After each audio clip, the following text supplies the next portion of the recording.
Hey, what's up? Mr. Bill here, doing my weekly date plug.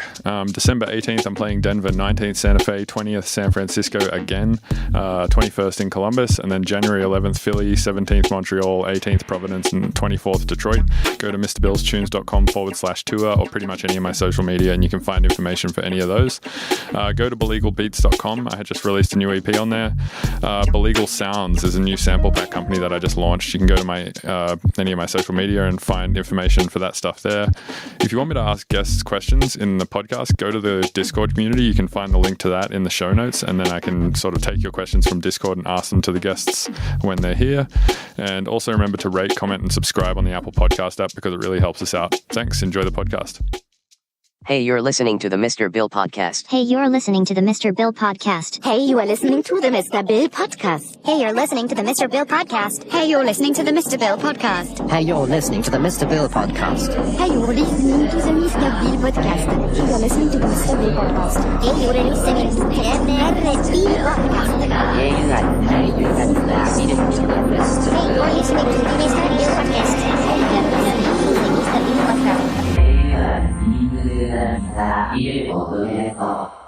Check one. Yep. Cool, man. Welcome to the Mr. Bill Podcast. Thanks for having me. Of course, yeah. Yeah, I can't believe, fuck, I'm in episode 15. It's mission. Putting in the work. Yep. Putting in the work of talking. Doesn't seem like that much work. You're good at it.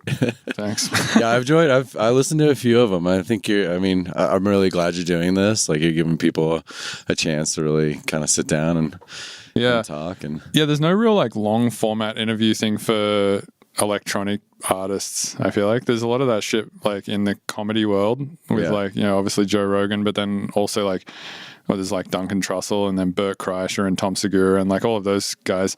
And I feel like that makes total sense because comedians are like natural talkers. Like that's what they do. Like their whole job is literally talking. So it just makes, and also, I mean, it's probably similar to being a producer, right? It's like you write in jokes and shit sometimes, and then what do you do for the rest of the time? Yeah. Might as well sit around and talk, I guess. Yeah, and they all kind of shop each other around, right? They're like, everybody's got their podcast and they do the rounds. Yeah, there's like a circuit, right? Yeah. And it's like if someone releases a book or some shit, they'll like go and do all that. Yeah. I've been thinking about doing one as well. How much time are you spending on this? So I have a guy that edits it for me. Yeah.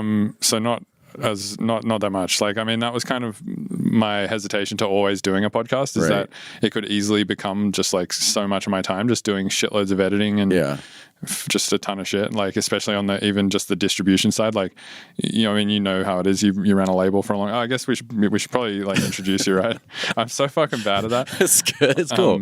Right, warm it up. Yeah. So you explain it. Sure. Who are you? So my name is Jesse Brede, founder of Gravitas Recordings. Nice. And I'm also co-founder of Pivotal Agency with Cole Jones, and your manager Anand Harsh has now joined with us as well. And and I also have a web design company called Lionshare Digital where I build websites from anybody. We just finished the Glitch Mobs website. Oh, tight. We do websites for music festivals and then also corporate companies like Kuka Robotics or Keller Williams. So yeah, so label owner / curator runner / web developer / agent. Yeah, and right now I'm managing Beats Antique, Desert Dwellers, and Blue Tech. Nice. And I previously managed Clozee and was her label for a very long time. And now she has joined with Red Light as her management team. Still very close, all on good terms, and super happy for all the success she's having. So yeah, she's crushing it. Saw that she like, cause every time I see a picture of her in front of a crowd, I'm like, what? It's like happening really big. Yeah. Yeah, she's definitely got the golden touch, man. Yeah, Absolutely. People seem to really like what she's doing, which is cool. Yeah. Yeah, I'll be honest, I don't get it. But I don't get a lot of popular stuff. Yeah. Generally, almost anything that's popular, I'm like, I don't understand why this is so popular.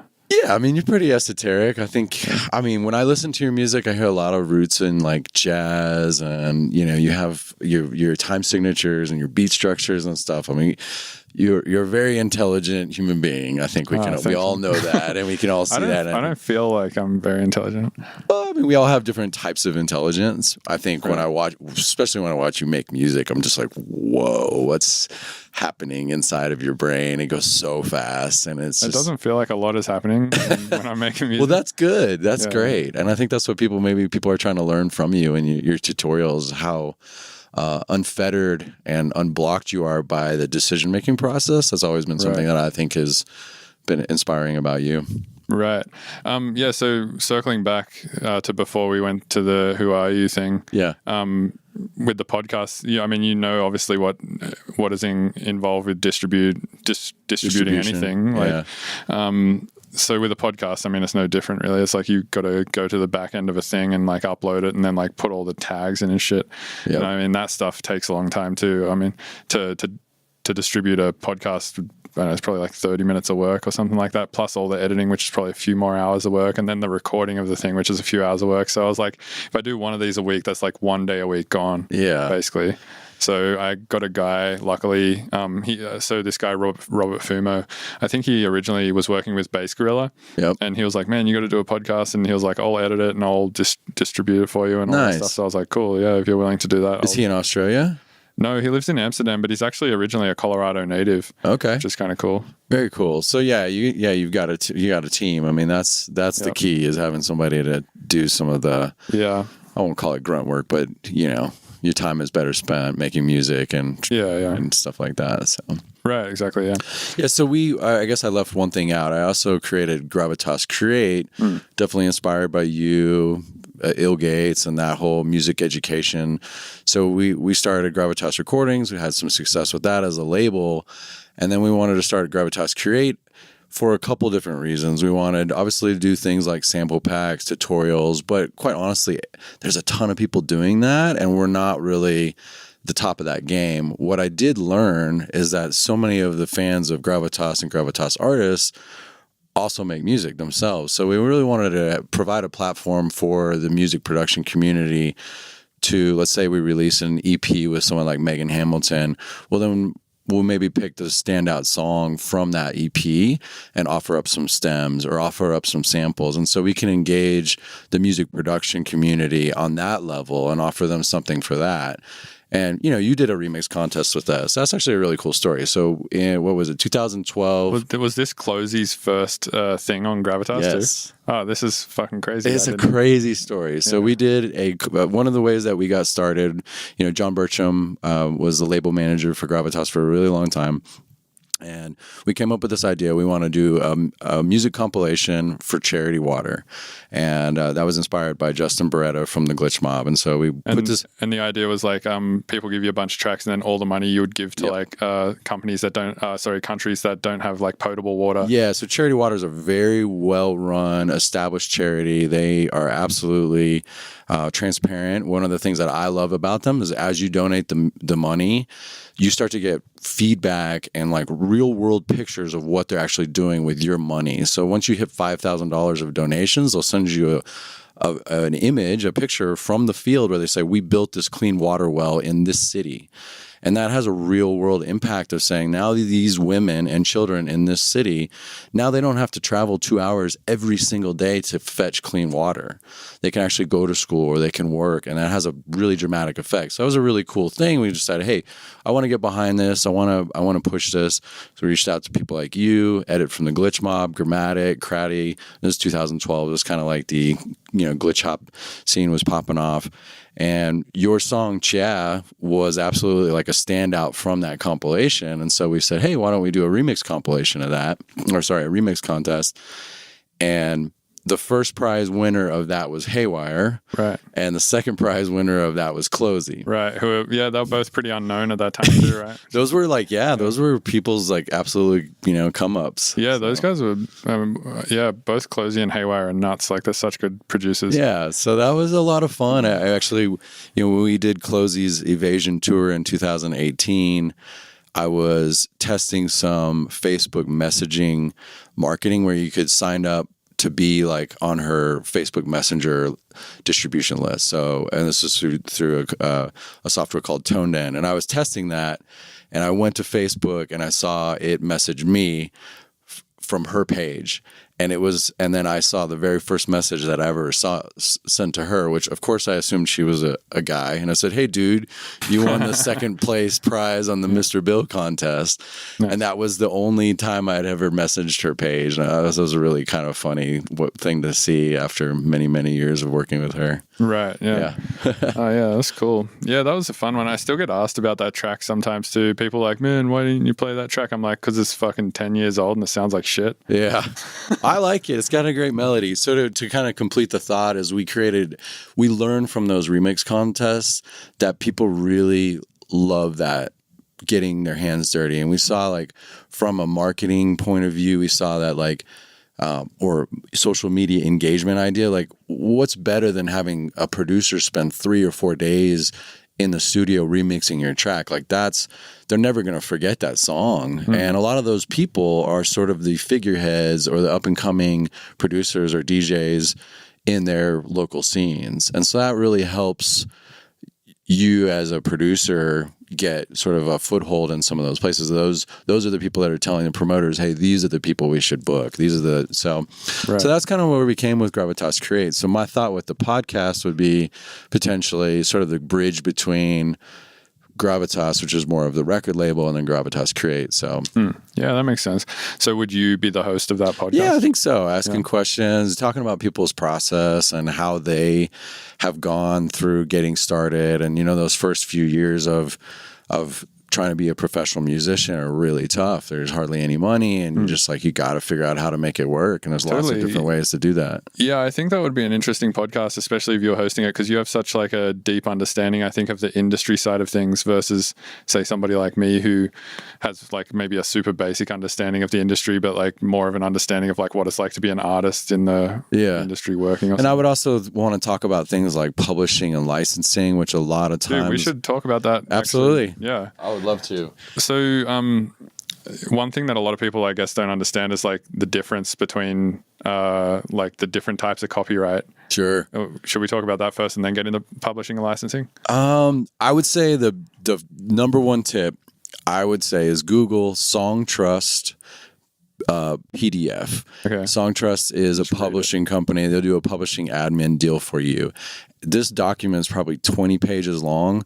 Print it out and read it, and then read it again, and then read it again. And that'll break down everything for you in a way that's easy to understand. We'll talk about this, and then people will leave and be like, "Wait, I'm still kind of confused." Right. And sometimes I even get confused myself. There are tons of different copyrights. When we talk about music, it's essentially intellectual property. It's just this imaginary thing, and especially when you're collaborating with different people, you have a vocalist, you have someone that wrote lyrics, and the other person wrote the melody. All of those different components come together to create a song. It's a really, really complicated way of dividing rights and splits and things like that. Do you think that it's like, I've had this thought a few times where I'm like, I feel like intentionally overly complicated just so people can't really understand No, it. I wouldn't say that. I would say, unfortunately, because there's so many different ways that you can use a piece of music, and there's so many different ways that people can come together to create music. If you think of like Nashville or Los Angeles, where you have session players, you have people that are just songwriters, like literally writing the lyrics, or literally just writing the melody, or then you have an engineer, or you have an executive producer. There can be 20, 30 different people on a Beyonce track, and it's just complicated. And then you might use it for film. Right. And so the two types of copyright is like the intellectual property type, which is sort of like the idea, like the ethereal, like what the fucking essence of the thing is. And then there's also like a master thing, which is like the wave file, like the actual thing that was created. Yep. And so like, say someone like the engineer or the producer might get more rights on like the wave file and like the selling of the wave file and stuff like that. But the person who like actually thought of what the essence of the idea was, like Beyonce or the guitar player who like came up with the riff or the harmony or the chord progression or whatever, they will keep more of the intellectual property type of copyright. So like bringing it back to like more relevant to like someone like yourself or somebody that's in electronic music. Let's say you're collaborating with someone, or the idea I like to use is, say, like I work with a vocalist named Christina Soto. She's done tracks with people like Tritonal. She did an EP with Austin AU5, right? Mm-hmm. That's a very good example where she wrote the lyrics and she sang on the song, and Austin went and did all the production. Right. And that way they should split the publishing and the writing 50-50. It's a very, very equal split. So that's how you can think of that when you start to talk about collaborations and the publishing and then how that works. Right.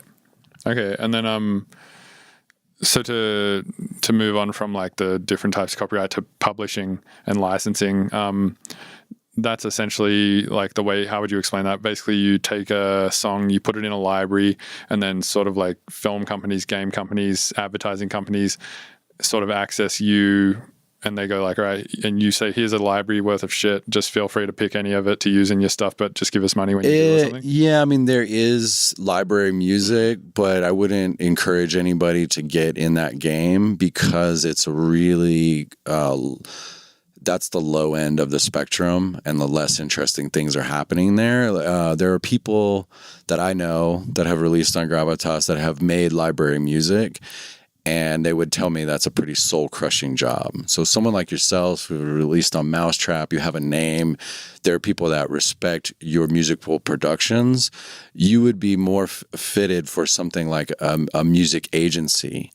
So just like you have an agent, then you have someone actually representing your musical library, and they have the connections in the music supervisor world, right? So music supervisors work for television, film, commercials, whatever projects need music. And their job is to go and find the music that will work well for that project. And so that's a really cool job. So I would definitely encourage people to like look into what is a music supervisor. Those relationships are highly sought after, and those people are extremely busy. And it's sort of like being the talent buyer for a festival. You as a relatively unknown artist, if you hit them up, you're not going to get a good response because you don't understand all the inner workings of that side of the business.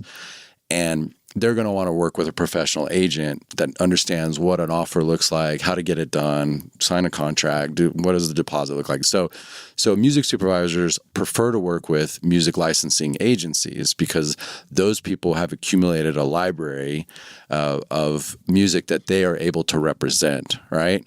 So when you write a song, you have by default 100% of the publishing rights. You might go to, let's say there's a music company, a music agency out in California called Riptide Music. You might go to them and say, "Hey, I want you to represent my catalog, and if you get me a license, then you would get a percentage of that, just like your agent would get a percentage if he landed you a gig." Does that make sense? Yep. Cool. Yeah. So, and I suppose the reason why you would sort of get the agent music dude is so you can send him all of your music. He can like siphon through what you have the rights for and what you don't, and he can like sort of get it all in the formats that it needs to be sent to the music supervisors. Yeah, and so there's software out there. There's a company called Disco, and so you can upload your music to Disco. You can. In that world, you're talking about moods, other related artists, potential uses. And so the agency would put in the work and they would listen to that music and they would think through it through the lens of where could we see this music being used for? Would this be good for an action film? Would this be good for a trailer? Would this be good for a soap commercial? Whatever, right? What the music supervisor? Oh, sorry, not the agency. The agent. Yeah, and so they would tag all of the music, and then they have their catalog. And so if they get a request from someone like at HBO that's like, "Hey, we're looking for a song that's like, upbeat with some horns and da da da da da," the agency would type that into their catalog and find maybe 10 songs, and then they would send that to the agency or the supervisor. The supervisor at the same time is probably doing that to 10 other people, 10 other music agencies trying to find the right fit. So he'll end up with 100 songs. And just pick one. And so then that gives them, it's a filter process. Like, how are you going to communicate with 1,000 independent artists that just won't work well and they don't understand the business well enough to do a good job of it? Yeah. So there's just like a bunch of filtering. Kind of like a pyramid scheme. Yeah, okay. Yeah. But for good reason. Makes sense. Cool. So how do you suggest people get onto that if they're trying to get into putting their catalog into a library like that? I would do your homework and understand the vocabulary that we're talking about. Like, again, that song trust document's going to give you some of the initial vocabulary and fundamental understandings of licensing and publishing. And then what I've done to train myself up is go to conferences in LA and New York, meet with these people, ask questions, listen. I live in Austin, Texas, so at South by, there's always a few discussions about music licensing and publishing. Go watch things on YouTube, just like anything else. There's going to be people that explain that. There's definitely Facebook groups about this stuff. So, I mean, there's a ton of information out there. You got to dig to actually develop those contacts. Takes time. One of the things that I did early on is I started looking up music supervisors on Twitter and LinkedIn. And so I would just type in music supervisor, and I created just sort of a default Twitter account. And because when you follow someone on Twitter, it usually gives you 3 more, 4 more, 5 more suggestions of other people, and they're usually related to the industry that they work on. And so I started to build a little bit of a database of music supervisors and music agencies, and just to sort of understand the landscape and the companies that are out there. And that was just to get my feet wet and get a sort of understanding of what that world looked like. Yeah, right. But now you're sort of hooked up, or Gravitas is hooked up with a company like that? Yeah, well, not every song. I mean, it's not every song that we release is applicable for sync. There's some songs that I guess I would say most electronic music, as you know, is usually in minor key. It's a little more, there's a little more down, dark, and what works on the dance floor doesn't always work for commercial or licensing purposes. So not all of Gravitas's catalog is even in the running for it. So you would say mostly like the banger stuff you release, you don't even like sort of send to these places? Yeah. Okay. Yeah. Cool. Makes sense. What I've been told, what I hear more and more is like upbeat, positive, uplifting music has if you're going to try and sell someone a car, it's like, we're having a good time and we're all feeling good. Like that's what works in that world. But I don't want to discourage people. Like we've definitely had good success with people like GoPro, where action films, travel blogs, the YouTube world, the micro licenses is definitely someplace I would start looking for YouTube channels and finding places where people have used, like look in your circle of producers or people that you look up to, and you'll see where their music gets played sometimes. And then you can kind of follow that trail, go down that internet rabbit hole and sort of see how that maybe happened. Oftentimes, like definitely for Clozee, a lot of travel channels and world travel blogs would reach out and want to use her music because she has that world music sound. And so that was kind of, for Beats Antique, they have a very eclectic world sound. They did a license for HBO, and that was, in that case, like that supervisor knew Beats Antique and they really wanted to use that specific song. So that happens a lot too. They'll have an idea in mind, and then they'll want to kind of go after that. Yeah, I hear quite often like producers who make like dubstep or just bangers or whatever. They're like, man, I'd really love to like score a movie or do a game or something like that. But I don't see it really making a ton of sense because it's like, how do you just like go into a movie and just make a whole fucking dubstep? So my soundtrack? suggestion would be to do a study of like, take a piece of film that's really inspiring to you and then write for it. Just mute it, create it, and do your thing for it. And that's basically, I mean, this is a whole different world. This is a whole different lane that you're driving in. You can be playing sold out shows all around the country. That doesn't mean you're going to get music licensing or someone's going to want you to score their film. Yeah, well, I got a film. I did the Nicolas Cage film, but the way that I got it was kind of weird. So the director of the film, he just knew my music as well, but he also was like. He was trying to, I think, do the soundtrack himself, like John Carpenter styles. Yeah. And then I think he started looking at tutorials online and then found my tutorials and then also had heard of me before and then was like, oh, fuck it. I'll just get this guy to do it, I guess. That makes sense. Yeah. You probably saved him a lot of heartache. Yeah, that was fun. I would love to do more of that stuff. Absolutely. It's like it is such a different vibe though. Like going into a post-production studio every day and just sitting down with editors. Yeah. So what was the process like? Tell me. So the process originally was there was no film at all when I first started on it, and he was just like, yeah, we just just start making shit, and he gave me like some references, and he was like gave me some film references, and then gave me some just like music references from basically John Carpenter and a bunch of other people. Yeah. And he was like, yeah, just make some stuff like that. And I was like, cool. And I started to make some shit, and he was like, nah, that doesn't really suit it, and it's not like the vibe we're going for. So it took me a while to like kind of figure out what they were going for. That took about 3 months of just sending demos, just being like, is this right? Is this right? And then, a couple of things were good, but it took a while for me to like understand what the vibe was that they were going for. And then they started sort of sending me cuts like of film, and it's kind of weird because usually what happens is they'll put what's called temp music under the edit. Right. So usually the director doesn't edit. Usually there's like film editors, and they'll edit and they'll just throw anything underneath it just so it has like something, something, right? And that can be like in the Hans Zimmer soundtrack or something. They'll just throw that under there. But the problem with that is when you send it to the composer, it's really hard to change it after something's been edited to something. It like feels really natural now for that piece of music to be there because of the timing of the movement or whatever. Right? Yeah, or just like I don't know. Once you hear it one way, pulling it out and changing it for anything else just seems weird. Right. So they were like, we don't want to do that. We don't want to have any temp music. So you're just going to write everything from scratch. Yep. So I had nothing to work with basically other than these references. So the process was basically me like stabbing in the dark for a while until I finally like figured out the vibe.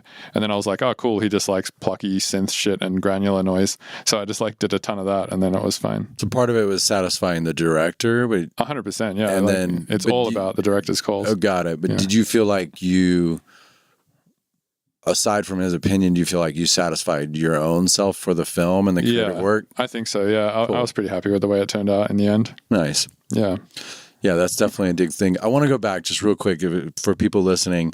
When you write your music, make sure to register it with your PRO, right? Yeah. That's like step number one. If your music is not registered with a PRO, you're not going to be able to license it to anybody because it's the fundamental piece starting point. Secondly, you cannot have any unlicensed samples.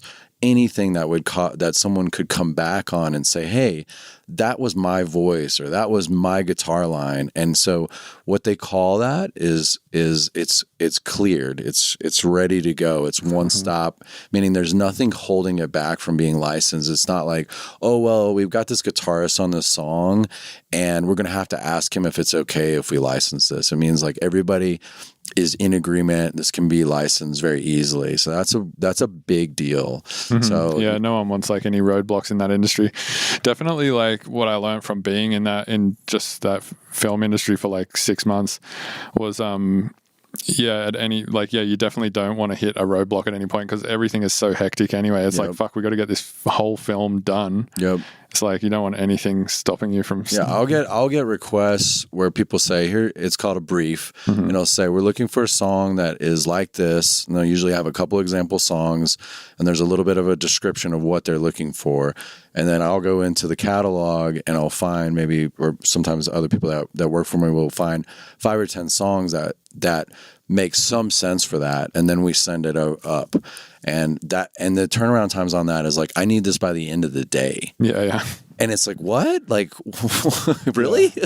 Oh, yeah, You're moving that fast? And the film industry is crazy. Like those definitely stuff like that with the thing I worked on too, where they were like, yeah, we need this whole film done in a month.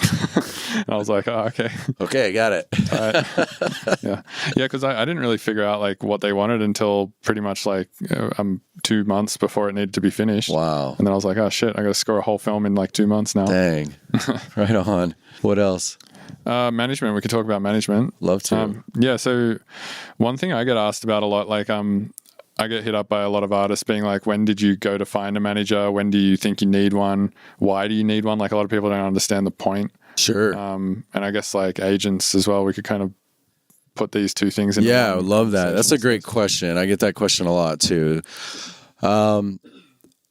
I would say for most people, if you are the owner of your project, you are the CEO of Mr. Bill, right? And you really should keep that idea in your mind forever. So you are the boss. Ultimately, you should be in control. The next person down the chain, if you're going to have some sort of imaginary organization chart, would be your manager. Ultimately, that should be the person that you trust most in your life, in your project. Maybe not in your life, but in the project, in your musical project. You're really handing over a lot of control and a lot of power. They should be able to make decisions for you pretty easily. Hey, I think we should do this tour. I think we should work with these people. So on and so forth. Like social media posting as well. Stuff like that. I find right? that's the thing that a lot of people get like kind of precious about is like how stuff is like said on social media. They're like, oh no, I only want to like, I'm posting this today, so I'll post this other thing we did like tomorrow or the next day or something. Or, it's like, dude, who cares? Just that's pretty small potatoes in my mind. It is, but like a lot of people get like caught up on just simple shit like that. But I mean, even getting somebody else to do that for you can open up like an hour a day. Totally, you're just not having to like think about a post. Yeah, so I mean, you as an artist, right?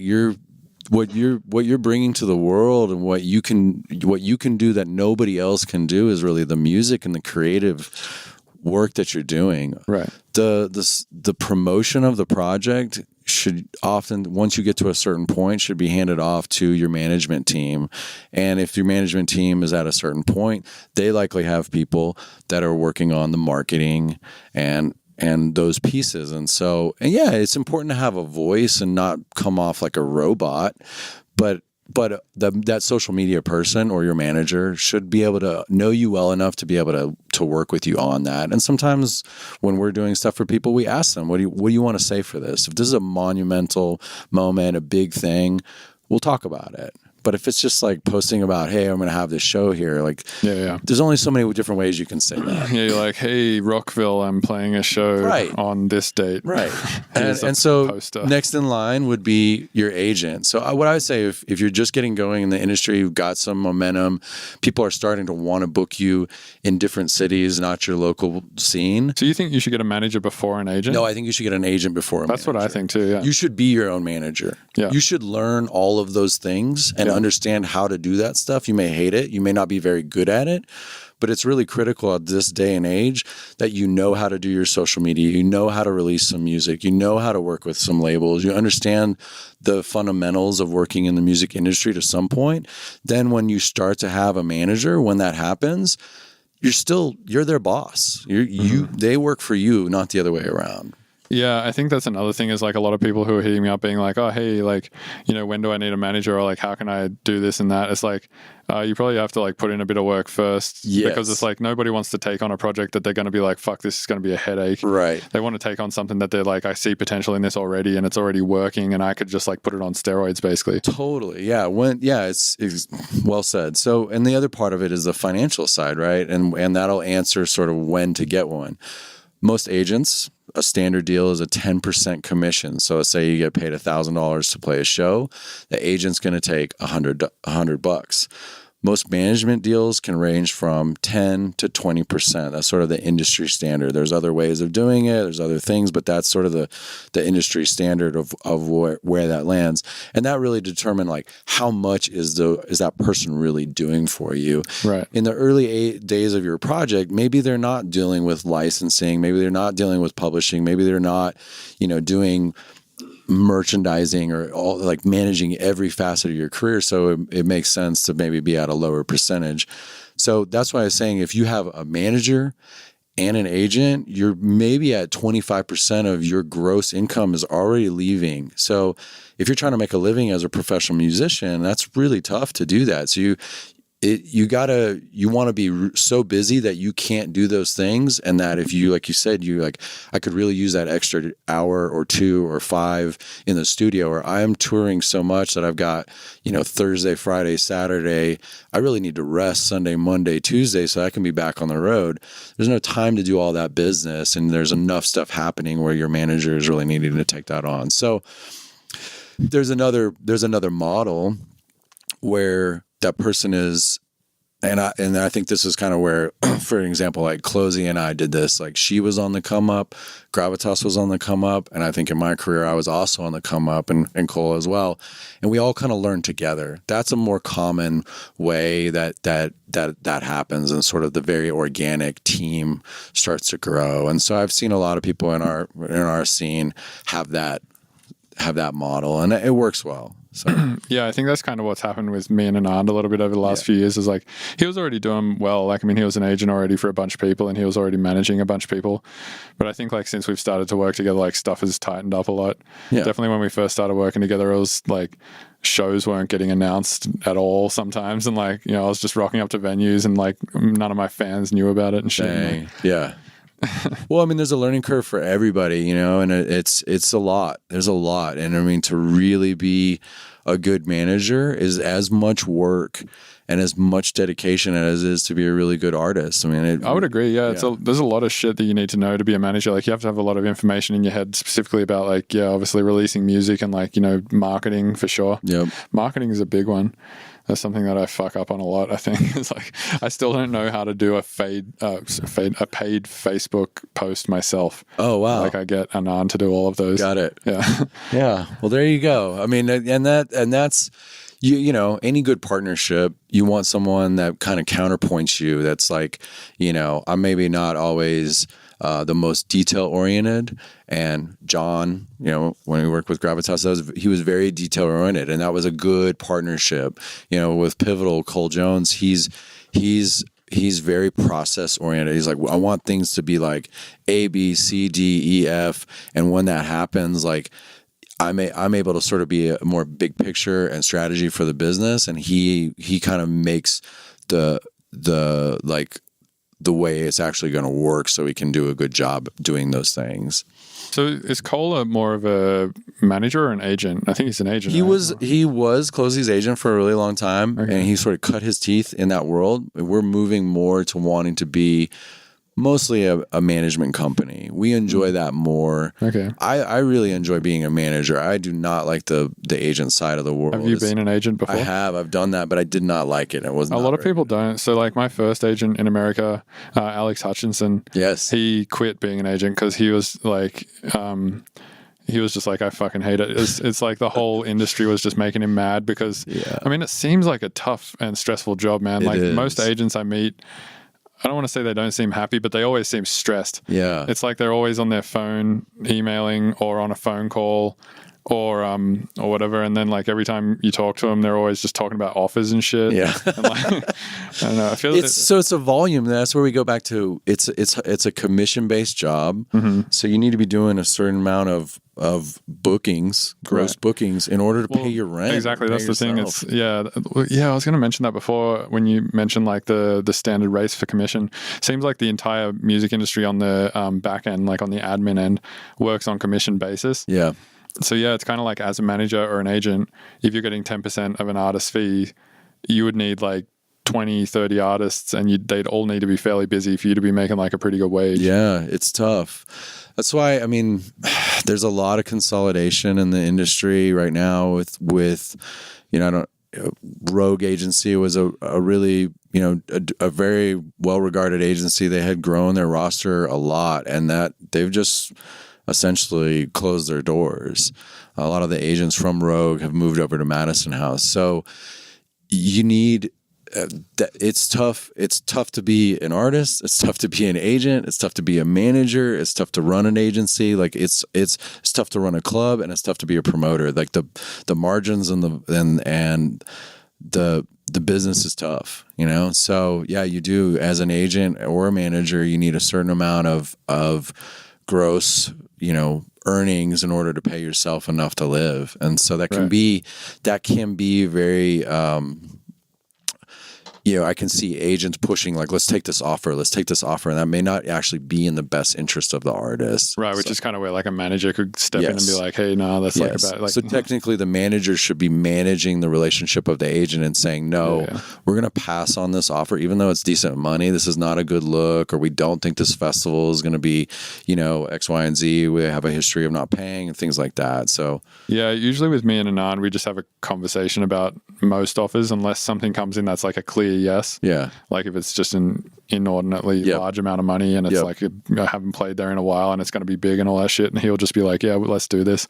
But otherwise, we almost have a conversation about every other thing. Yeah. Well, that's how it should be. I mean, either your agent or your manager should be bringing you all your offers. If one thing that we try to do is be efficient with our communication. So if, let's say there's a few offers stacking up, put them all in an email, really detail it out. So it's really easy for you as the artist to go, oh, yes, no, yes. That way it's not like an hour-long conversation to get a yes on one gig or something like that. Yep, that makes sense. Yep. So yeah, Gravitas is still a thing that's happening. Yeah, man.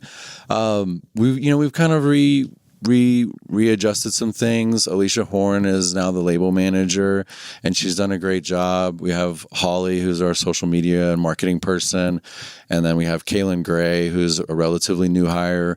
She's taken on the PR world, and she's done an amazing job. I actually have never seen someone like come in and learn a piece of the business so quickly, and it's had a great effect. I mean, we're getting a lot more press and blog postings, which, I mean, I would say 4 or 5 years ago, like blogs were so much more important for people discovering your music, and then Spotify has come along, and I think that more people rely on their Discover Weekly or the playlisting to discover new music.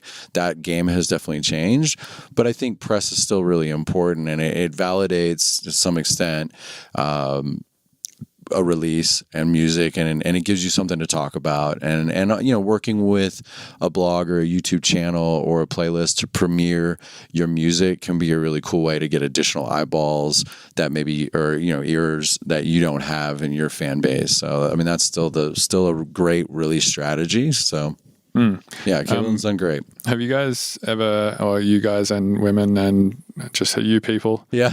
I'm about to move to San Francisco. I'm practicing.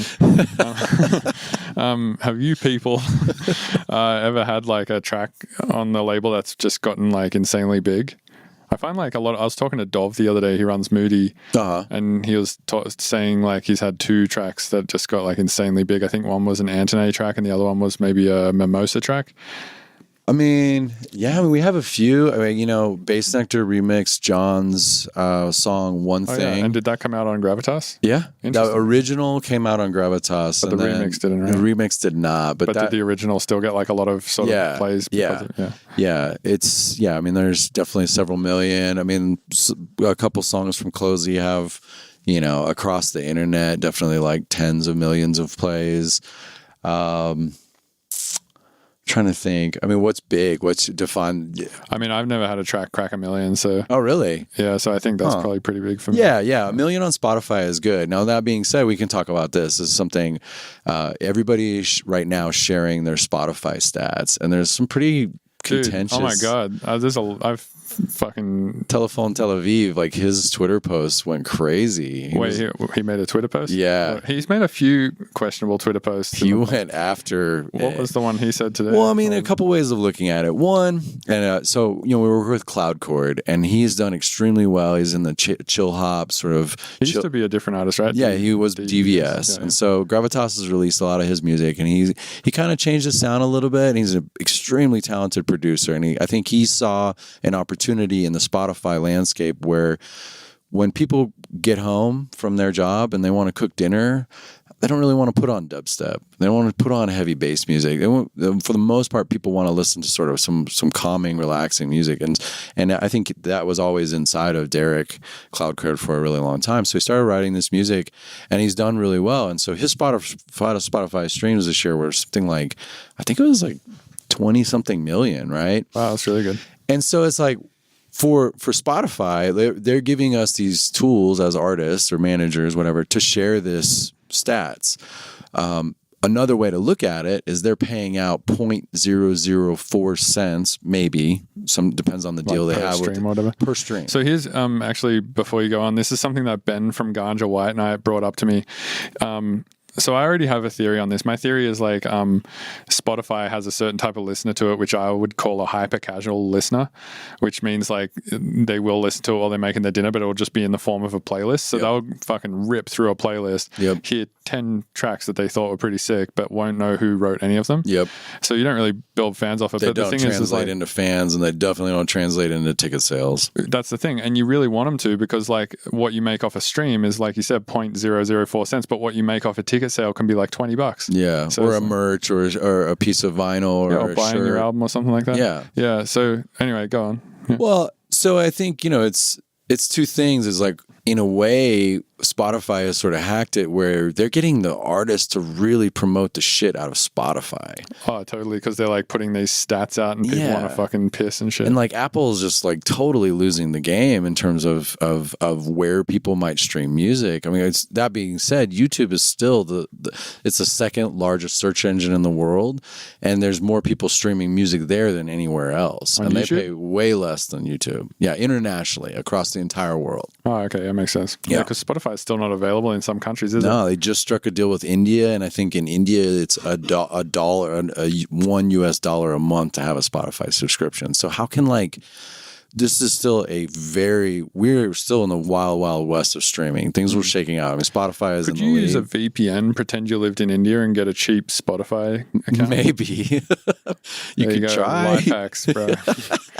Try and save yourself. I mean, they'll probably identify. I mean, I have a family account, and I have someone that lives in Italy that uses one of those, and I have people, that I've given accounts to. That's a hack. If you were go in with your buddies and be like, you want to pay $14 a month or $15 a month, and you get 5 accounts.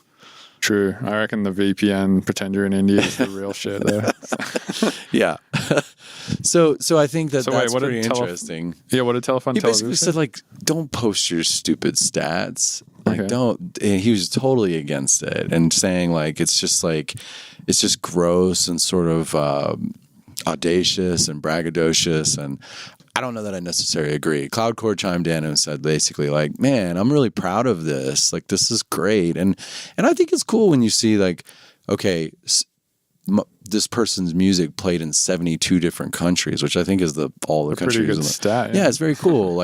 And so Spotify came in and they innovated. They did a better job at recommending related music. They went further down the music genome and said this person released on this label, or this person is in this circle of and I find that a recommendation engine better than anybody's else. Yeah. So this is something that Bleep Bloop told me once. He was like, he was always like, man, I think SoundCloud is just a shitty way to listen to music. I don't think it should be a social media feed. Yeah. It should be a bunch of recommended shit that sounds like the thing you're listening to. Yeah. Which makes total sense. And yes, Spotify kind of nails that. Yeah. SoundCloud has absolutely dropped the ball. They forgot who their customers were. Then they try to compete with the big Apple and Spotify. They're never going to win that game. They're never going to have the marketing budgets to do that. So it's so dumb. No, SoundCloud's the small underground, you put your whips there. Yeah. And you send them to your friends and you write 2-minute beats every day and just whack them up like Oshi did for a while. Yeah. And and then, you can kind of grow out of a SoundCloud audience and convert that to shows eventually. Yeah. And I'm just if I'm paying $100 a year for a pro account and you're not servicing me and not giving me more tools and innovating, they just kind of have stopped. When was the last time there was anything cool or innovative on the SoundCloud platform? It's just kind of gone backwards. I reckon the repost button kind of fucked it. It really did. And I think ever since the repost button is when it started declining. Yeah. Because your feed just became... It was just everything was garbage. a mess. Yeah, exactly. As soon as the repost thing came into play, I think I was on... because I was a heavy SoundCloud user back in the day. I was when it first started, or maybe not when it first started, but basically from 2010, I was on it every day and checking the feed and shit. And as soon as they put the repost button in, I used it for maybe another month or two after that, and was fuck this. Yeah. And then just... It's you still want to be there, but it's not where the action is. And I think at the same time, and this is something I'm really passionate about, I'm really excited, and we are working on this as a label, is one, I think if Spotify ever added a tip jar, just give me, Bandcamp's amazing, right? But their UI is garbage. It's such a dated look, in my opinion. I don't like that it doesn't have a volume control. Yeah. That's my main issue with We'll it. say like this, the way that they've designed that page, the way it's laid out is very dated. It's not. It's, I also don't like that it doesn't have continuous playback. Like that's one thing I loved about SoundCloud is you could click through the website and music would keep playing. Yep. Yeah, no volume control and continuous playback are like the two main things I don't like about Bandcamp. Yeah, and there's no and then on Spotify there's no community. There's no. That's true. There's no. You can't send a message to your favorite artist and say, "I love you." Yeah. There's no feed. There's nothing. And so it's a very passive experience. What I think people really want, where MySpace, sometimes YouTube, and a little bit and SoundCloud as well for a while when comments were cool, people wanted to be part of the conversation and have a discussion about the music and even send their favorite artist a message. Right now, there's nothing like that really happening that I'm seeing, and I think there's a huge opportunity for Well, you're a web artists. developer. I am. I'm working on it, man. I'm excited. I mean, it's going to cost me an arm and a leg to develop this, but I'm really excited about it. And just to develop the idea, we're going to pair. In the future, every release that we do will be paired with a charity of the choosing for the artist. And so when you go to the landing page on gravitasrecordings.com, you'll be able to experience the music how the artist wants to. Maybe there's a music video, maybe there's not. Maybe there's a merch bundle, maybe there's not. If nothing else, it'll say, do you want to donate and download to the artist? Just like Bandcamp, but with a modern web interface where it's really letting the artwork and the music shine and really, really letting that, creativity happen on the page, be able to donate to the artist. And then after that, once you click whatever you want to do there, you'll be able to also donate to the charity. So it's two different revenue streams. Have you talked to the Clip guys? I haven't. They're also down in Austin. I have in the past, but not about this project. Okay. Yeah. Yeah, I feel like they almost got there. Like they were doing like something that was cool, but there was a few things that they left out that didn't make a lot of sense. I don't think they did the continuous playback thing either.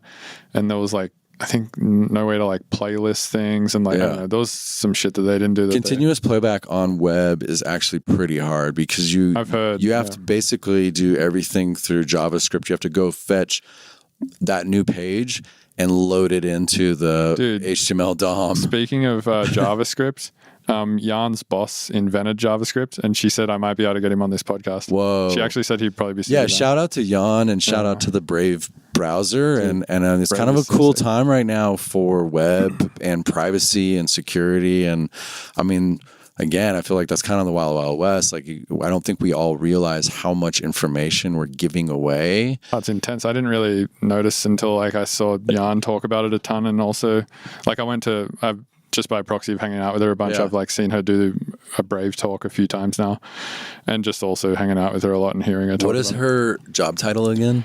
She's the CSO at Brave. I mean, that's pretty badass. Yeah, it's pretty nuts. Yeah. To be like the full security officer of like a security browser. Yeah, so Alex Gonzalez, Spoken Bird, connected us with her, and she was like, "Yeah, I'm a big fan of Gravitas," and she did a mix, and we're gonna put that out. And then next thing I know, you're like, kind of say, "Yeah, we're hanging out," and then she went on your tour to Australia. So yeah, that was cool. Getting on some dates. That's awesome. Yeah, she's a good DJ. Like I was like legit impressed. I was like, all right. Yeah, she does a good job. Yeah. Australia is fucking weird, man. Every time I go back there, I hate it a little bit more. Yeah. I think everyone's like, man, was it sick to like go see your family? And like, I was like, no, it was not that fun. Actually. Yeah. Is it just because it's small or just it's a weird scene or what? Small. It's a weird vibe, a weird scene. A lot of the people are nice, but there's a lot of like casual racism there still. And I didn't really notice it when I lived there, but like having lived in a more progressive place and now going back there, I'm like, oh man, this is bad. Yeah. Like, I don't even want to repeat like a lot of the stuff that I heard. Wow. Is it where is the racism? Who's it towards, or who's the scapegoat in the country? Like literally, it doesn't matter. Like, anything. There's also a lot of like I think toxic masculinity there and stuff like that. Got it. Just a lot of that kind of shit. Like because it is kind of. I mean, it is a rough climate, right? It is very kind of like rural in some cases. Oh yeah, for sure. And also it started with convicts, so it's like literally almost everybody there has this like criminal bloodline, which it makes me question like when someone is a criminal, is it because of like their upbringing or is it a genetic thing? It's probably a bit of both, right? A bit of both, I'm sure. Yeah. So it's like everyone has this like shitty gene in them, probably. No, I mean maybe there's a little bit of that, but I mean, yeah, I would say if most people would, if we had to get scientific, would say like crime is probably predicated upon your circumstance, right? I mean, yeah, I would say for the most part. Your socioeconomic placement in the society is going to determine how likely you are to be. That's probably, yeah. Yeah. Maybe. I mean, do I need to sell drugs or not? Like, probably to, anyways, yeah. Is it illegal for me to say on this podcast that I've sold drugs in the past? I don't think anybody's going to come out. I've sold drugs. Yeah, that's how I first funded my music career, basically. Yeah. That's a pretty weed. common story. Drugs is a bad way to say it. I sold weed. Yeah, right. Which I'm in Colorado. It's fine. I wasn't living in Colorado at the time. I'm not going to say where I was living, therefore it can't be illegal because they don't know whether or not it was based on the... It was totally illegal at the time. That's funny. Oh, man. It could have been legal. I mean, depending on where I was living, right? I mean, there's a lot of guys. Is it legal to sell weed anywhere in the world as like not a dispensary? No, I don't think so. Maybe in like Lisbon, Portugal, or some shit. Right? Because didn't they decriminalize every drug? I believe so. I believe you're right. I think that's the thing that I heard because some of my friends went to Boom and they were like, man, you won't believe this shit. You can just boof it wherever you want. Oh, dude, boofing shit sounds so bad. Apparently it's real effective. Yeah. For those who... we're taking a left turn here. Well, I don't know. I mean, for those who haven't heard of the term boofing before, it's where you get like an oral syringe, you mix your drugs into like water, put it in the syringe, and then syringe the water up your ass. Up your rectum, yeah. And apparently it absorbs real fast. Yeah. And apparently in Canada, that's called hooping. Hooping. Yeah. Which is funny because then we talk about how many is hooping allowed at this festival in America? In Australia, it's called shafting. Or I think maybe shelving as well. Shelving. They also call it shelving. Great. Yeah. Yeah, anyway. Back to business. So. I'm interested in like Clozee's come up. Like that was kind of a big crazy thing that happened and you were involved with that. Yeah. What was that like? She's I just say she is a special person. She has a really nice way about her.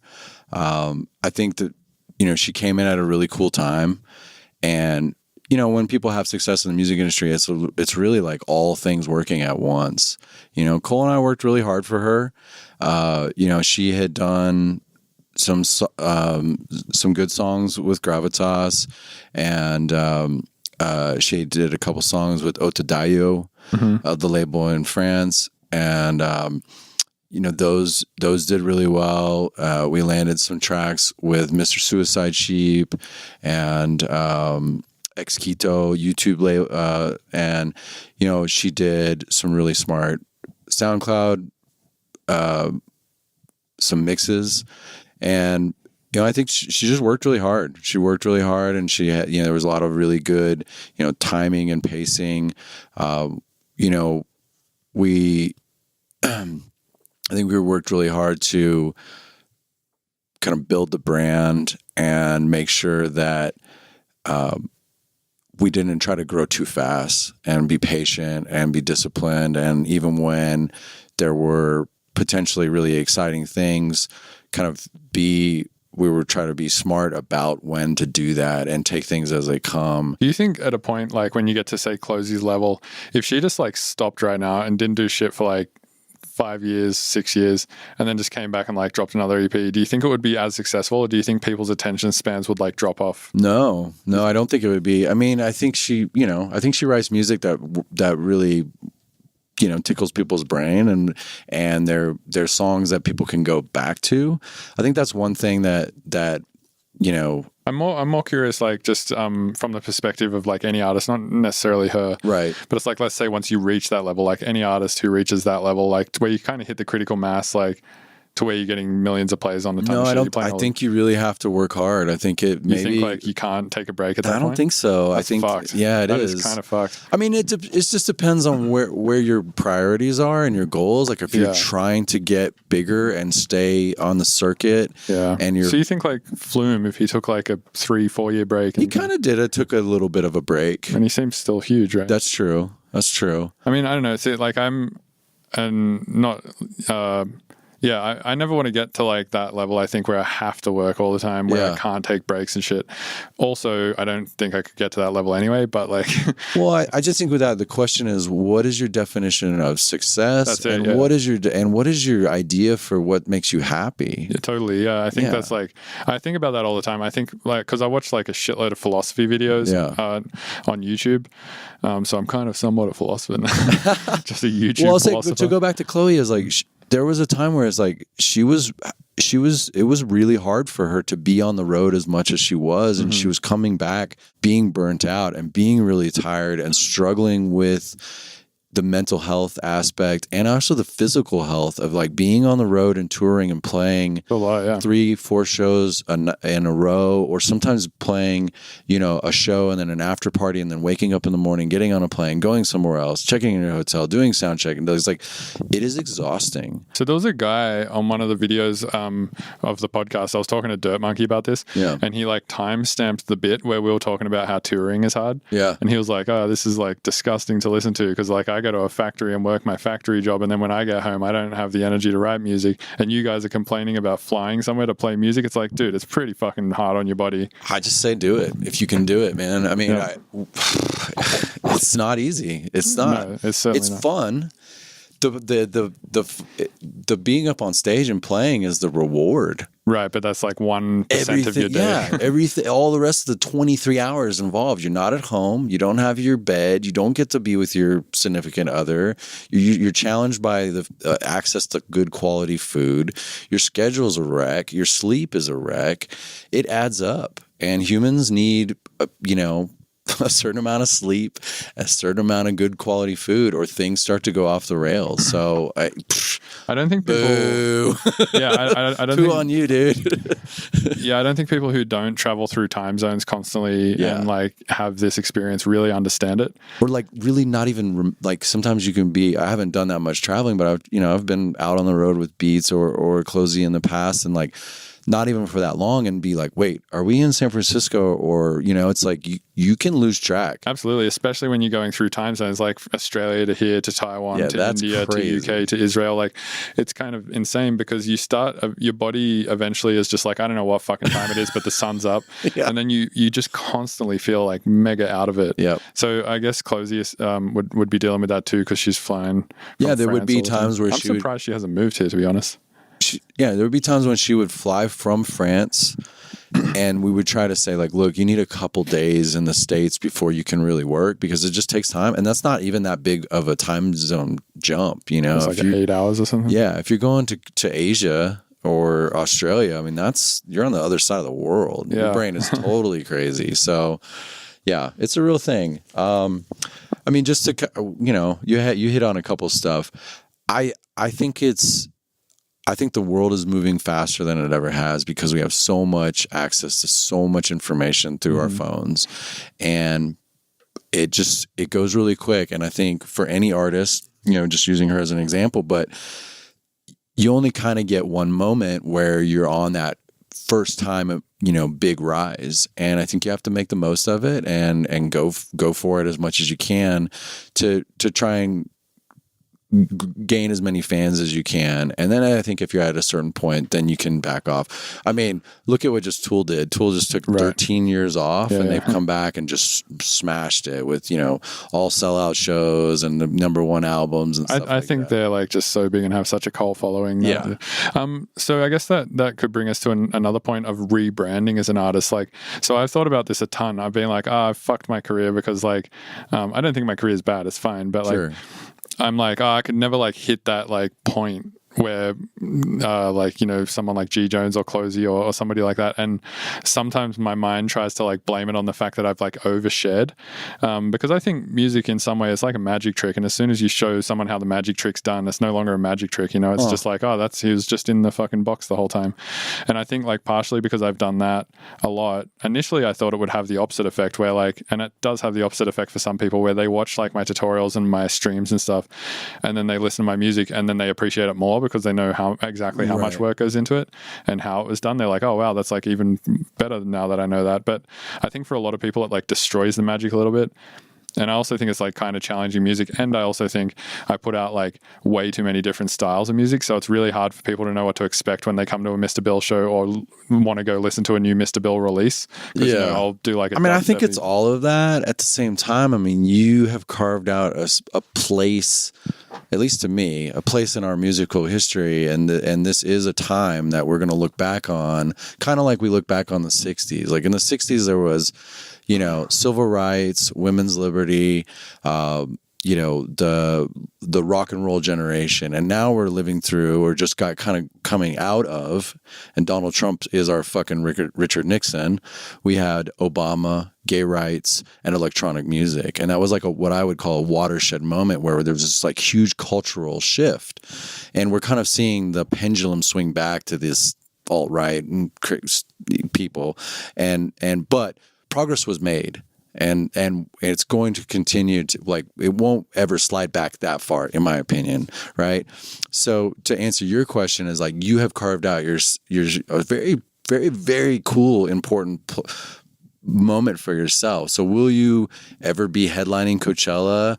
Probably not. I don't think you make that kind of music. You don't write those kinds of songs, and that's okay. Well, that's the thing. I've thought about like rebranding and being like, all right, I'll just do like X genre and like just very specifically like fit into this thing. Doing that. Yeah, and then I think about it and I'm like, what would happen if I did that? All that would happen is I'd want to talk about it, and I'd want to fucking make a bunch of weird shit. And I mean, you could maybe do it as a thing. I've got a friend, I can't say who this is, but he is part of a very, very well-known electronic music act. Oh, is this the I can't say who they are. Okay, but he has started a side project to get back to what he found as his original roots in electronic music, and that is giving him a lot of freedom and fun and pleasure, and he knows what it looks like to brand a project and work a project and have it. And so that project, still, nobody knows who's doing it,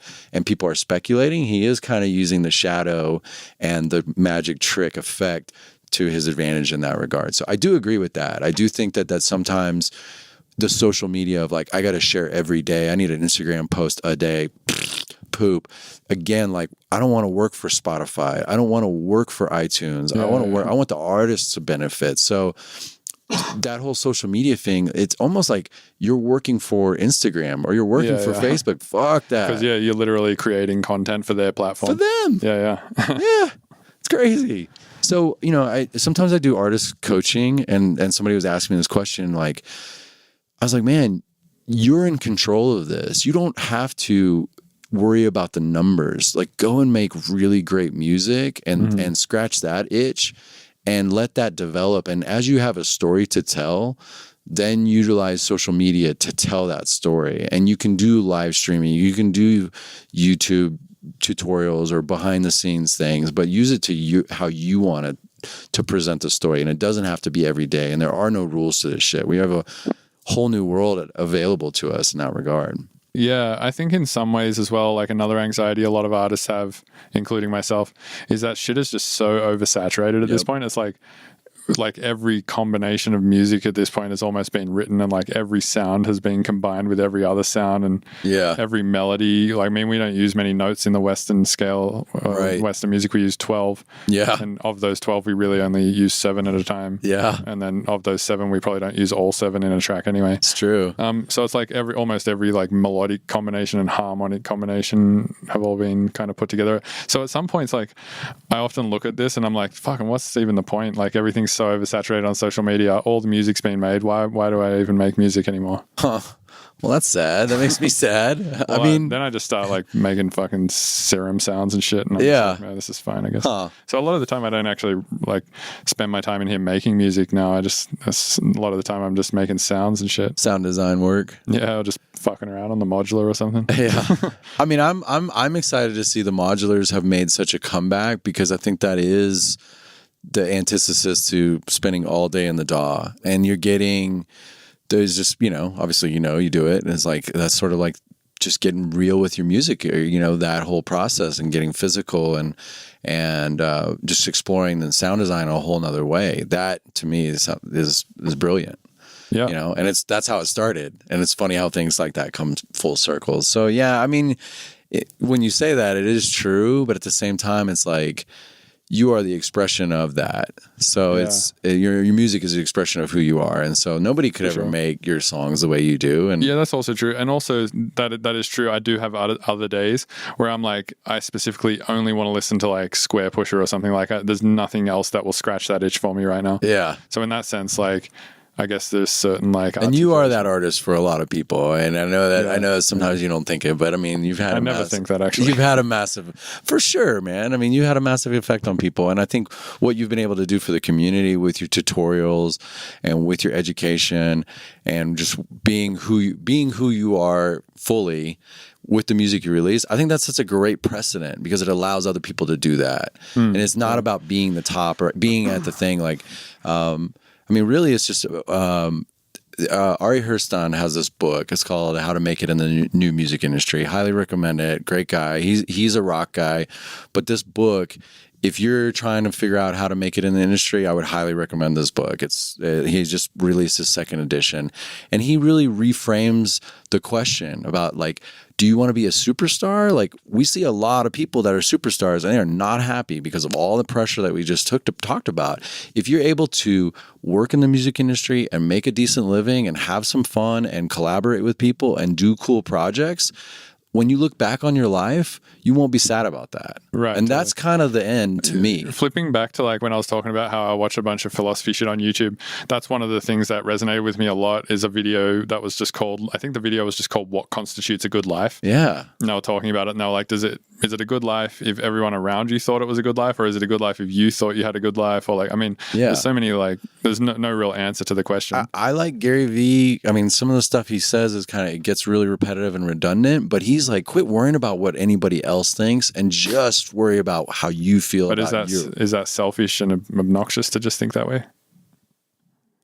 Well, he will also say, deliver value to the world, do something that benefits people, and that, if you're going to work with someone or do anything with someone, like go above and beyond, like really deliver a great piece of work, whatever that is. So that would be, and through that you will have your satisfaction as well. So I hear you, but at the same time, it's like you can have both. So I don't think it's selfish. I think if you're happy and you're fulfilled and you're doing what you love, there's a lot of positive things that are happening in the world because of that. So, I mean, like that happened for me when I discovered, so I started DJing in 1998. I was all in the progressive house, progressive trance scene. As dubstep hit in 2006, I went to Burning Man in 2007, really discovered bass music. 2011, I started Gravitas, and I really found myself. I found that I'm a facilitator and I like to help people. I really love to help musicians, artists get their music out in the world. I love it. And I found that was like my thing. And I finally I did not like to try to push my DJ act. Like it just never felt right for me. And I'm sure I don't think it feels right for anyone. Yeah, it's hard. Some people are like, yeah, look at me, I'm the coolest. And you should fucking join my crew and listen to this. Yeah. I generally, I don't know a lot of people like that though. Most people find the social media game and the constant Instagram story updating thing to be like annoying, but they do it because they think they have to. Yeah. I have so many friends who are like, oh yeah, I'm doing this. Sorry, man. And I'm doing this in your studio, but like I have to because of, people need to know I'm writing music, right? Right. Or my fans will just think I'm fucking off and not. And it's like, who gives a shit what your fans think, man? Yeah. I mean, just put music out. That'll prove it, right? Right. Yes. Well, and I think there's a certain there's like a timeline to all of this, right? There's different stages of where you are in your artist career, and how are you trying to interact with your fans. If it's natural and you're a social person and you like to do that, then do it. And if you're not, then I would pick your punches and make them count. You know? I've always liked to do it through like actual content though. Like I've done the Instagram story update thing a few days where I've just been like, hey, I'm just going to Instagram story my whole day. Yeah. And fans seem to like it. Like they're like, hey man, that's you're making funny jokes and shit. That's cool. Yeah. But the way I prefer to interact with my fans is by like making a tutorial or putting a song out or something like that, and then being like, hey, here's a fucking thing I made. What do you think? Yeah. Or not even really asking them what they think. I guess there's just like they'll leave comments. I mean, the thing that I see about you, which I think some people really struggle with, is what I would call doing the hard work, like creating a tutorial, coming up with a concept, filming it, editing it, and then launching it is a lot of hard work. And you really got to be able to like start and then finish something. Some people are not super trained or haven't done a lot of that in their life, and that can be so for them it's easier for them to post a Snapchat or post an Instagram of them in the studio than actually doing the writing. Right. Yeah, makes sense. And it's bad because it keeps them from digging in and really doing that. But does it? Because like there's a lot of people on social media who will like post an Instagram story and they'll just like be active enough on social media that they can almost make that work for their career without doing any of the writing and stuff. I think eventually it doesn't work. Right. I mean, yeah, they're at a certain level, maybe you can hype yourself up, but eventually like I won't say like the best stuff, but like quality will kind of rise up, and it is still somewhat democratic. Yeah, to situation. some degree. I also think that that quality of music has almost nothing to do with how big music gets. There's a lot of shit that sucks that is huge. Yeah, I agree. And there's a lot of stuff that's amazing that is not huge. True. Yeah. I mean, there's everything in between. But then also there becomes the question of like, maybe I'm like not a good arbitrator then. Like maybe the people, like the millions of people who like this crap thing that's massive are actually right. Maybe I'm wrong, you know? Well, there is no right or wrong in that case. Right. It's just like, I guess, I don't know, like Frozen 2 or I mean, whatever. Like, I mean, is that like the most groundbreaking piece of cinema ever? Like, no, for sure not. It feels good. It's like a warm hug, you know, and like people like that. So there is that, and then they have someone like Disney behind it. So there's also marketing though. Like people like stuff that feels familiar, and if you just show it to them enough times, then they'll just like it. Like you know, you get in your car, you hear it. You go to the mall, you hear it. You go to a theater, you hear it. I kind of think about that like Coca-Cola, right? It's just like everywhere. If you just see it enough everywhere, it feels familiar, and you feel comfortable with it, and therefore you're like, oh yeah, no, I like that. And that's what brand marketing is about. It's like, why does Coca-Cola or Pepsi still advertise? Is because when you go, they're counting on that the next time someone goes into a store and is presented with this insane amount of options, what you just said, it feels familiar. Oh, I just got reminded about Coca-Cola, so I better have a Coke. Yeah, because you like that one feels like the most comfortable and like it's old faithful. Yeah. Yeah. There's a good book around this idea. It was 22 Immutable Laws of marketing. Do you read a lot of books? I do. I try. How often how many hours a day do you think you read? I have a goal for myself to at least read 30 minutes a day. That's pretty good. I've never read a book in my life. Yeah, I've heard that. Yeah. Is there a reason you have like a learning? I have comprehension issues with reading. Audiobooks are fine. Yeah. And YouTube videos at 2 times speed, fine. Sure. Like every time I ingest an audiobook. So is it your eyes or is it? It's, I don't know. It's like, I mean, I can read the words on the page. Yeah. But my issue is like, I'll read the same sentence like 15 times before it all makes sense. Yeah, it's weird. I just can't take information in that way. Yeah, I find it to be, in a world where we're all on our phones and we're bombarded by all this stuff, it really gets me to kind of calm down, slow down, focus on one idea and really process that and digest it. Mm-hmm. I like audiobooks. Like I'll, on a Saturday or a Sunday, I'll work out in the garden and listen to that. Or if I'm, like do something around the house. That's really nice. Yeah. I do have an app, which is kind of like a hack, because I like books about marketing or books about, like right now, the book I'm reading is by a guy named Ryan Holiday. It's called Ego is the Enemy. And he just wrote another book that called Stillness is the Key.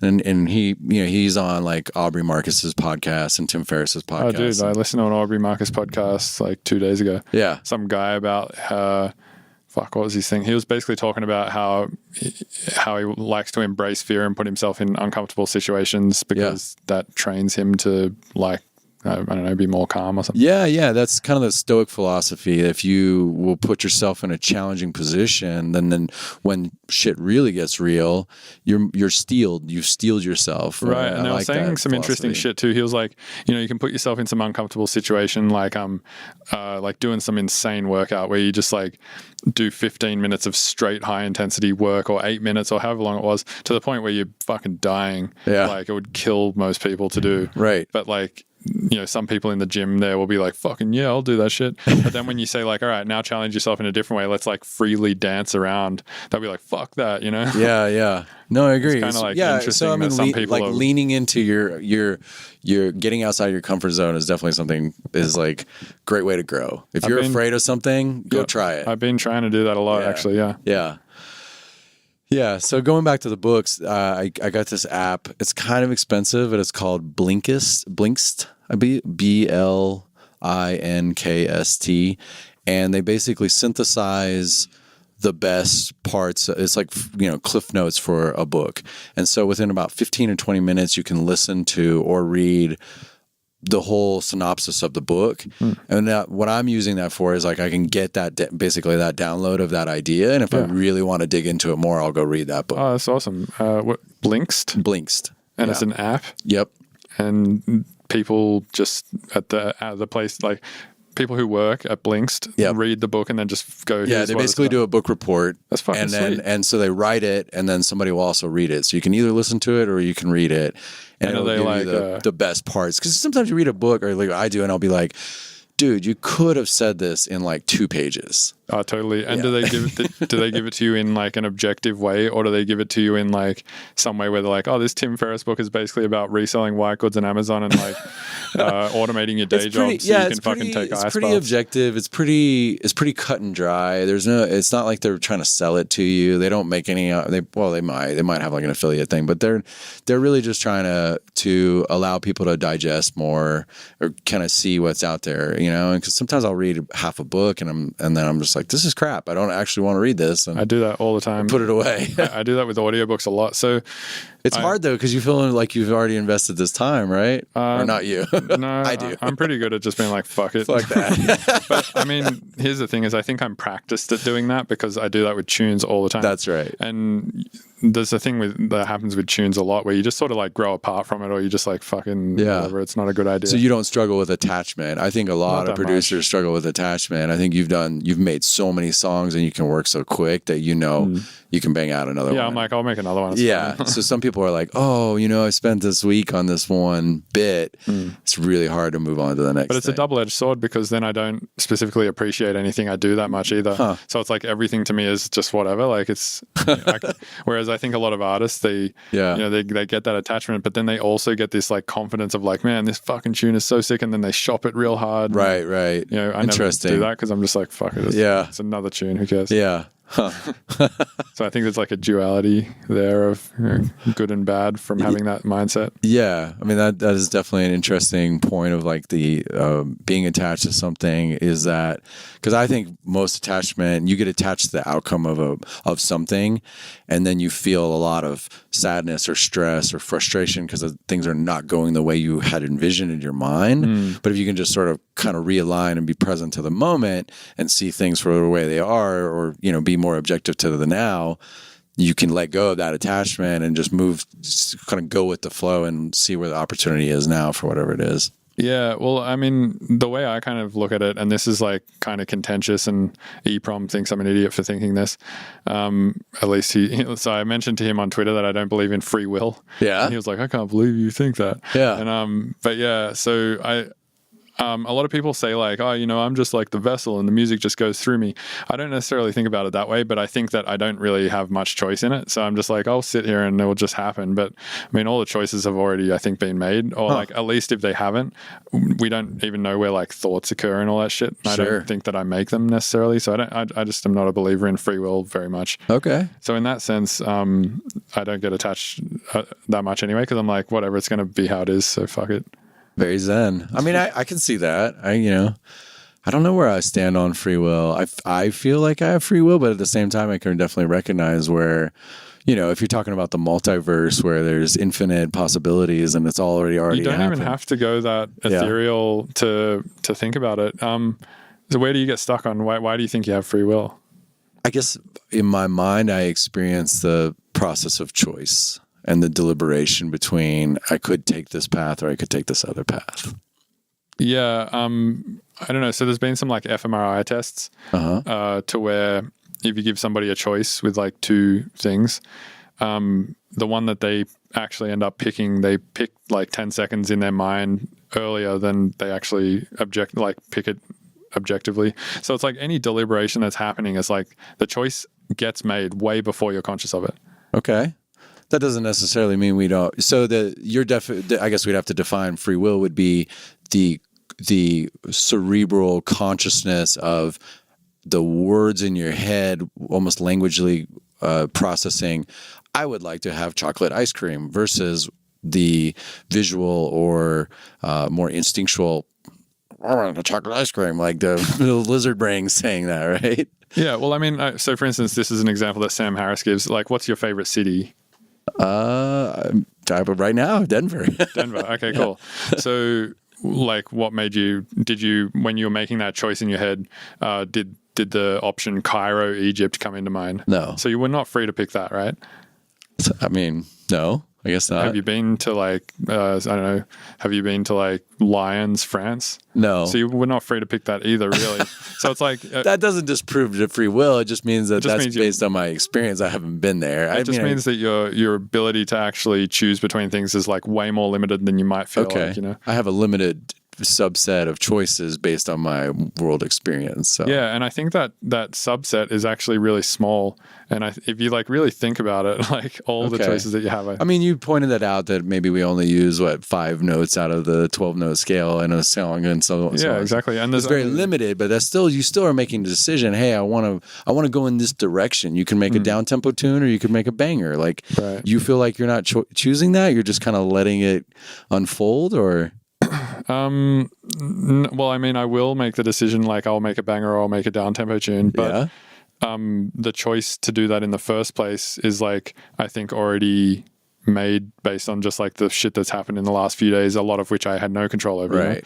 Like, let's say I went to a show and the DJ that was playing there played a really sick banger. For sure. And I was like, well, I didn't choose that. He chose that. Yeah. Like, when I read a book, all of a sudden I start to see the world through that lens. Yeah. Or I see a good movie, and then all of a sudden everything starts to show exactly. up. And then it's like, so to what degree, like, did you even have the choice to buy that book too? Because then it's like it was shown up in your... Well, it's like the butterfly effect. It's kind of like this cascading stream of things affecting things, but I mean, it seems like that's going to happen anyway. It seems like shit's just going to affect shit how it's going to, so it's not worth getting too stuck up or hung up on why. And I like the end result of your philosophy. You can let go of things and move to the next, which is cool. Or some people get really stuck on that idea of that they wanted something to go that way, and that can be really challenging for them and frustrating for everyone around them.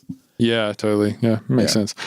Well, that's probably a good place to end this podcast. Man, this was great. Thank you so much for having me. I love your studio. Thanks. It's good to connect. I love being in Denver. We did last night with Schwangel, and the Desert Dwellers opened for him, and we had Goop Stepper and Supercilious all played. And like I said, Denver's popping off. Well, you guys have got an amazing music scene here. I'm super jealous. Austin is definitely not. I'm about to leave, though. Yeah. So. Well, San Francisco's awesome too. It's pretty sweet. Yeah. Gonna do tour de America for Bill. Yep. Awesome, man. All right, man. Cheers. Well, thanks for having me. Appreciate it. Thank you for listening to the Mr. Bill Podcast. Thank you for listening to the Mr. Bill Podcast. Podcast.